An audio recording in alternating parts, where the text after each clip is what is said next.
Tanah Abang merupakan bagian pusat perdagangan tekstil terbesar yang terletak di Asia Tenggara. Di daerah ini memiliki daya tarik tersendiri bagi para bandit alias preman. Sejak pemerintah angkat tangan dalam mengurus pasar yang mulai tak terkendali ini, di saat itulah para preman dari berbagai etnis dan wilayah masuk untuk membantu menata di Tanah Abang. Dalam kasus premanisme, preman berasal dari kata freeman yang berarti orang bebas. Banyaknya preman yang muncul dikarenakan masalah pendidikan, dan tidak dimilikinya keterampilan untuk berkembang. Namun jika preman itu melakukan tindakan kekerasan, maka adalah tanggung jawab kepolisian untuk menindaknya. Kelompok preman memperoleh banyak uang atas jasa keamanan, yang didapatnya dari lahan parkir dan kebersihan dari para pedagang. Namun tak jarang para preman tersebut juga mengompas demi mendapatkan uang. Ada salah satu preman yang paling tersohor di Tanah Abang yaitu Hercules. Pria yang memiliki nama asli Rosario Marshall ini seringkali berurusan dengan polisi, karena terlibat pemerasan hingga penyerangan terhadap petugas. Hercules diduga menjadi dalang otak yang memerintahkan puluhan preman untuk menguasai lahan, dan memeras penghuni rumah atau toko milik PT Nila Alam di Kalideres, Jakarta Barat. Hercules dan kelompoknya sudah malang melintang di kawasan Tanah Abang sejak tahun 1980. Bila melihat perawakannya, Hercules di saat itu tidaklah bertubuh besar dan berotot, rambutnya ikal, badannya pun kurus. Dari kedua tangannya hanya tangan kiri saja yang berfungsi normal, tangan kanannya sampai sebatas siku menggunakan tangan palsu. Sementara itu, satu mata Hercules adalah bola mata palsu. Dengan kondisi tersebut, karena Hercules pernah ditembak di bagian mata, pelurunya pun tembus ke belakang kepala. Pria berambut ikal ini seringkali lolos dari maut. Ia sangat disegani banyak orang karena keberaniannya yang sangat besar.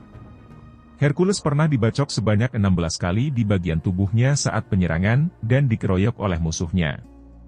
Namun dia tetap hidup dan selamat. Karena rentetan kejadian tersebut, Hercules dijuluki sebagai sosok preman yang tidak bisa mati. Awal ke Jakarta. Sebelum hidup di Jakarta, Hercules tinggal di Timor Timur.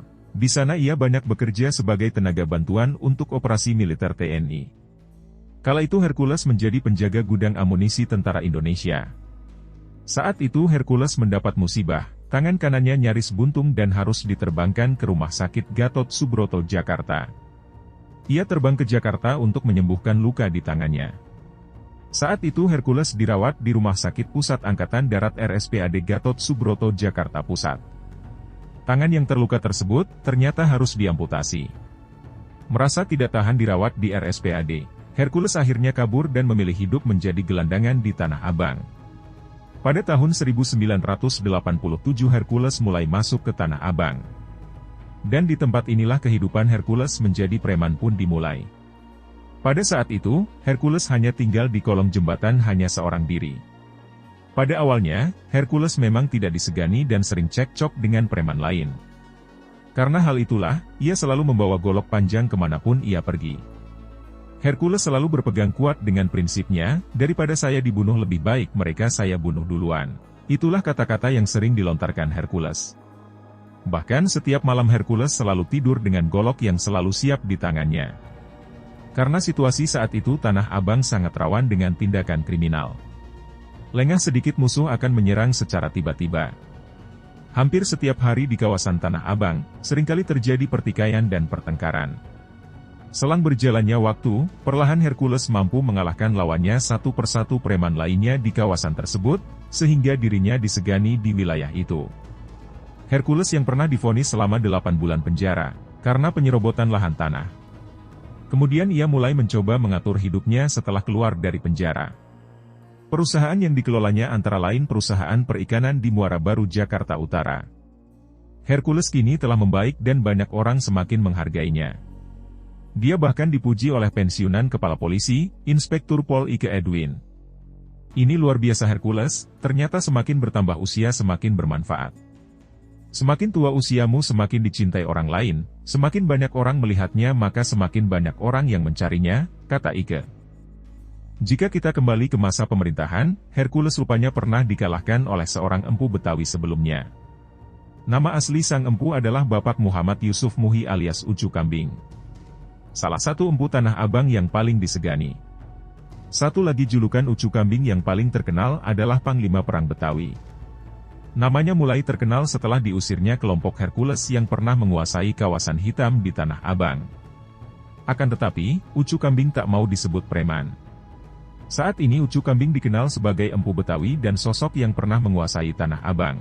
Bahkan saking terkenalnya, ia dijuluki Panglima Perang Betawi. Bahkan Ucu pernah melancarkan kekuatannya kepada para preman di Tanah Abang termasuk Hercules, akhirnya Tanah Abang dikuasai. Belum lama ini, Ucu Kambing menceritakan pengalamannya saat menjadi penguasa di Tanah Abang. Sebelum terjadi perebutan kekuasaan di Tanah Abang, Ucu Kambing sudah memegang peranan penting. Ia bersama pemuda lainnya berhasil membersihkan kawasan Tanah Abang dari kerusuhan yang berserakan. Ucu Kambing dan anak buahnya sudah lama menjaga kawasan Tanah Abang. Tak lama setelah peristiwa 30 September 1965 yang menewaskan beberapa jenderal TNI Angkatan Darat. Pada tahun 1998 Indonesia dilanda krisis mata uang. Dan kerusuhan terjadi di mana-mana, terutama di ibu kota DKI Jakarta. Namun, Tanah Abang merupakan salah satu wilayah yang sama sekali tidak terkena dampak kerusuhan saat itu. Karena berkat Ucu Kambing dan rekan-rekannya yang menjaga pintu Tanah Abang. Ucu pun mengaku meski menerapkan pengamanan ketat dan berhasil membersihkan kawasan Tanah Abang dari kerusuhan. Namun, ia tidak mendapat pujian apapun, kata Ucu. Kerusuhan di mana-mana tapi alhamdulillah tidak di Tanah Abang. Kami menjaganya, kami memberikan keamanan kepada anak-anak, tapi dia tidak mendapat apa-apa lanjutnya. Ucu Kambing pun pernah mengalahkan kekuatan Hercules. Ia berhasil menyingkirkan Hercules dari Tanah Abang. Ia kemudian mendirikan perkumpulan keluarga Betawi Tanah Abang. Asosiasi ini diyakini memberikan layanan keamanan di Tanah Abang sampai ujung Jakarta Barat. Bahkan Ucu sempat mencegah masuknya pasukan maut ke Jakarta, sebelum Presiden Abdul Muhammad Wahid digulingkan pada tahun 2001. Namun saat itu Gus Dur mencegahnya dan tidak terjadi kerusuhan. Ucu Kambing berani jamin selama dia menguasai Tanah Abang bebas dari preman. Ucu mengatakan jika ditemukan preman, mereka langsung dipanggil untuk dilatih dan tidak dijadikan musuh. Itulah kisah Hercules dan Ucu Kambing yang pernah menjadi penguasa pengendali di Tanah Abang.